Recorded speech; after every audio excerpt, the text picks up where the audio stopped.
Here's how I use a yin yang analogy to help people with their mobility training. Okay, I wanted to talk a little bit about this analogy that I've started to use lately. Okay, so oftentimes people will come in and they'll have, let's use shoulder as example. It's just easy and you can see it on the camera, and it actually worked for a gentleman I had the other day. Okay, my shoulder hurts and it hurts, everywhere. And I don't accept that as specific enough, and I send them on what I call exploratory missions.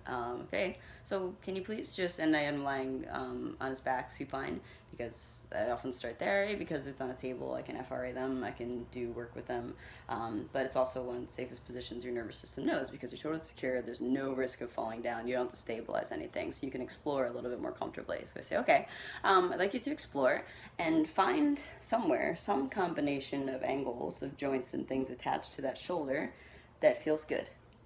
All right, and so he searched around, and this gentleman found like one spot. Okay, this spot feels good. You say, okay, great.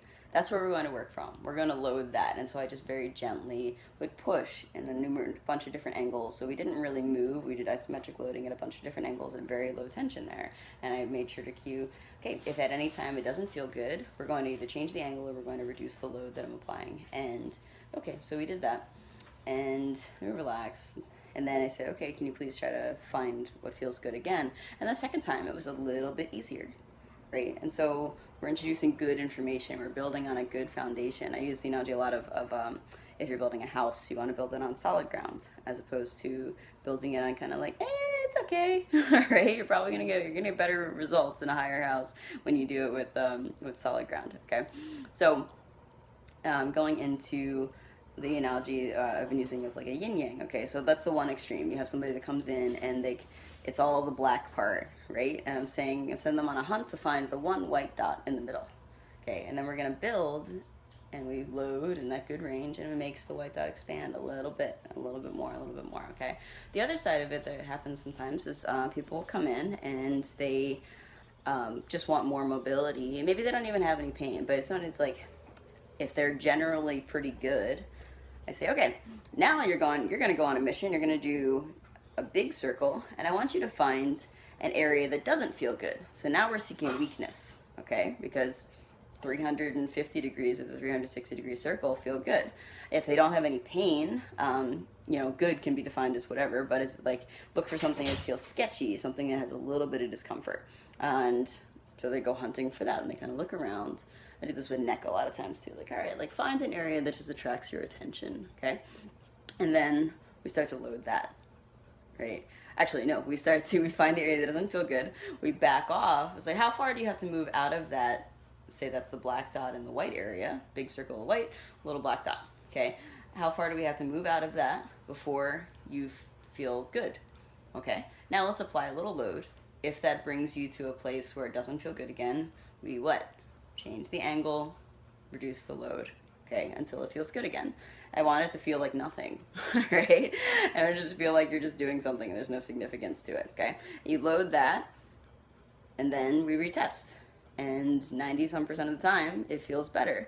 Did we fix anything? Did we change the mechanical makeup of their body? Did we change their cellular structure? No, we didn't do any of that yet. We didn't do that with 30 seconds or 10 seconds of input, which is sometimes as low as we do this.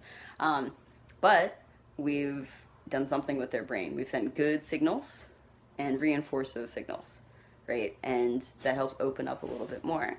So you're searching for somebody with a lot of pain. I'm searching for that one white dot. If it's somebody with only a little bit of stuff they want to figure out, we're working on that one black dot and looking to expand that outwards.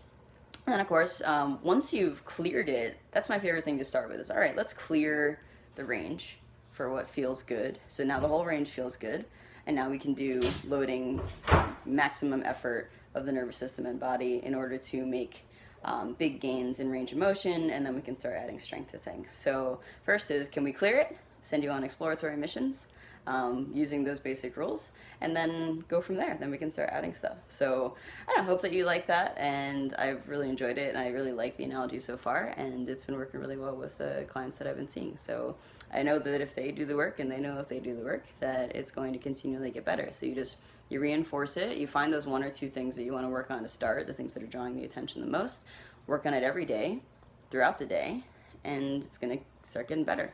Okay, it's not going to be long lasting at first. You have to constantly reinforce and reinforce, and you're putting one layer of good pavement over a really rocky road, and then you have to add a little more and a little more until you're working on solid ground. So I hope that works for you. Have a great day. Love you.